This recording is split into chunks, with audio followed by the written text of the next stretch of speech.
여러분 안녕하십니까, 강신엽 변호사입니다. 순직 해병 특검팀 이명현 특검팀이라 그러죠. 여기에서 김장환 목사님에 대해서 극동방송 이사장을 맡고 있죠.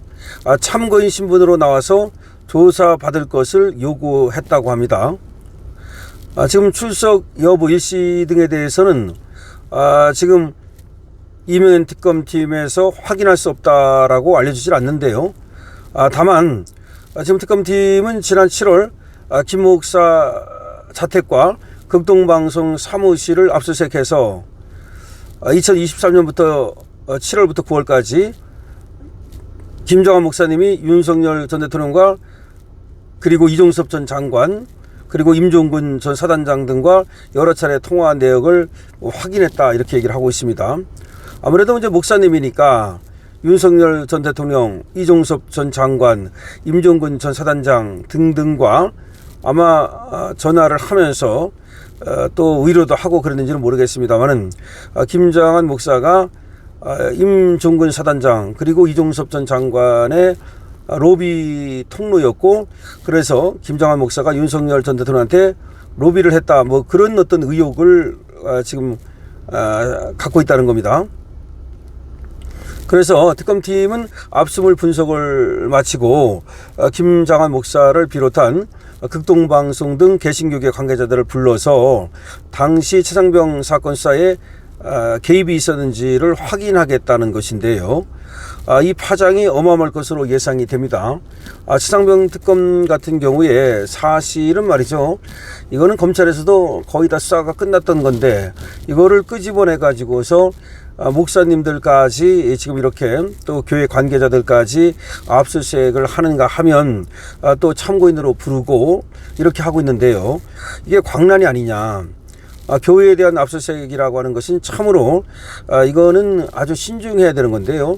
이분들이 그렇다 그래서 무슨 최상병 사건의 무슨 범인도 아니고, 예를 들어서 목사라는 것은 또 그런 역할을 할 수가 있잖아요. 어떤 사람들이 와가지고서 어려움을 토로했을 때 그 어려움을 들어주고, 그리고 또 가능하면 또 도와주려고 최선을 다하고 말이라도 한번 넣어주고 그럴 수 있는 건데, 그 사람이 얘기하는 거를 갖다가 들어주고서 이 사람이 이런 얘기를 하더라라는 거를 전달해 주는 정도, 이거는 사제가 충분히 할 수 있는 역할이거든요. 그런데 지금 김장환 목사가 예를 들어서 이분의 인격이라든가 연세라든가 지위라든가 이런 것들을 볼 때 이분이 무슨 누구한테 부탁을 받고 어떤 청탁을 받고 돈을 받고 자신의 이익을 위해서 영달을 위해서 누구를 갖다가 로비를 해서 그 사람한테 어떤 불이익을 면해주고 또 불이한 어떤 그런 어떤 일을 하고 그럴 사람이 아니잖아요.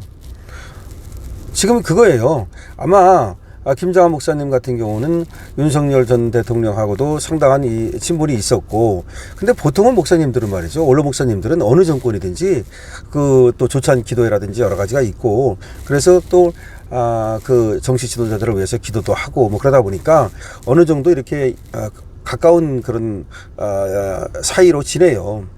그러니까 김장환 목사가 예를 들어서 지금 연세도 얼마나 많으신데 그 전에도 정치 지도자들이라든가 대통령이라든가 이런 사람들하고 계속 어떤든지 간에 그런 어떤 관계를 맺어왔지.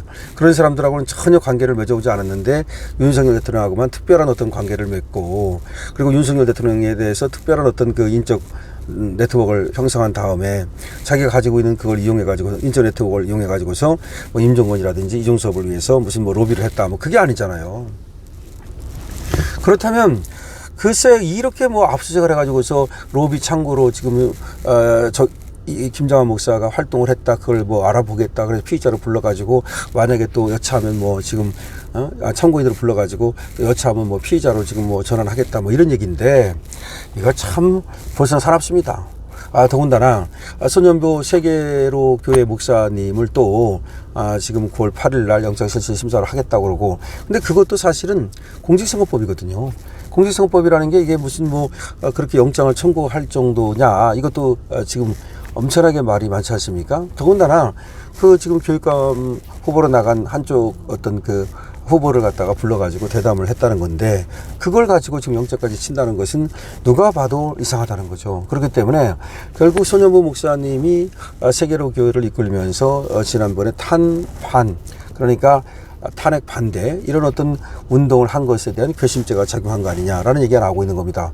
또 김장한 목사님 역시 마찬가지입니다. 이분이 윤석열 대통령이라든지 김건희 여사님과 상당히 가까운 그 근거리에서 어떤 조언을 해주는 뭐 그런 입장에 있었다는 건데, 그것이 괘씸죄가 또 걸려가지고 지금 이번에 이렇게 김장한 목사까지도 참고인들을 부른다든지 압수수색을 한다든지 이렇게 하는 거 아니냐라는 얘기가 나오고 있습니다. 그런데 문제는 말이죠.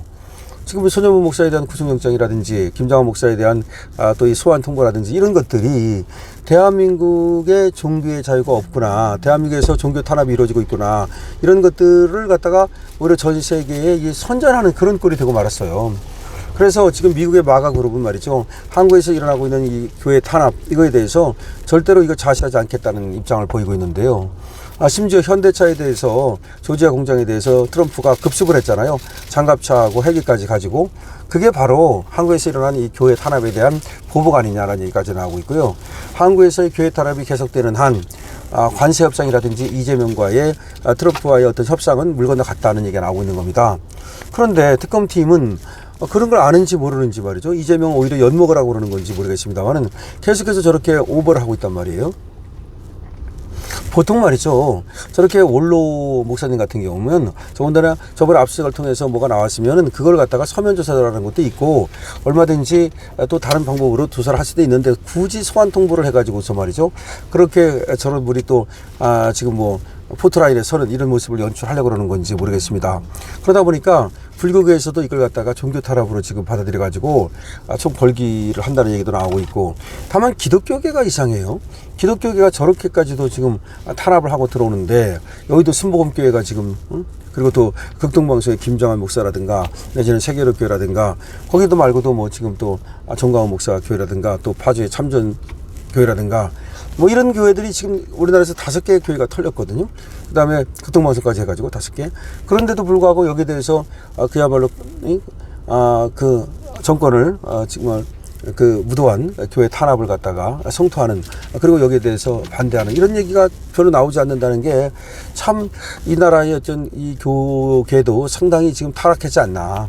벌써 이게 지금 나라가 망하려고 그러는 건지 몰라도 이 교회라든가 내지는 이 종교가 벌써부터 소금과 빛의 역할을 하지 못하고, 소금이 이제 짠기가 다 없어져 버리고 빛이 다 죽어가지고서 결국은 죽은 빛, 그리고 또 짠맛을 잃은 소금만 남은 것이 아닌가라는 생각도 듭니다.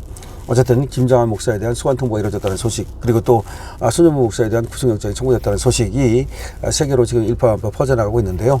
이런 것들이 한국의 위상을 떨어뜨리고 한국 기업의 기업 활동을 어렵게 하고, 그리고 우리 미국에 사시는 우리 또 교포들, 또 해외에서 참 고생하시면서 열심히 활동하시고 사시는 우리 교포들한테 또 상당히 또 마이너스가 되고 뭐 그럴 것 같아서 상당히 좀 그렇다는 생각이 듭니다. 어쨌든 김장한 목사에 대해서 최상병 특검팀이 소환 통보를 했다는 소식 알려드립니다.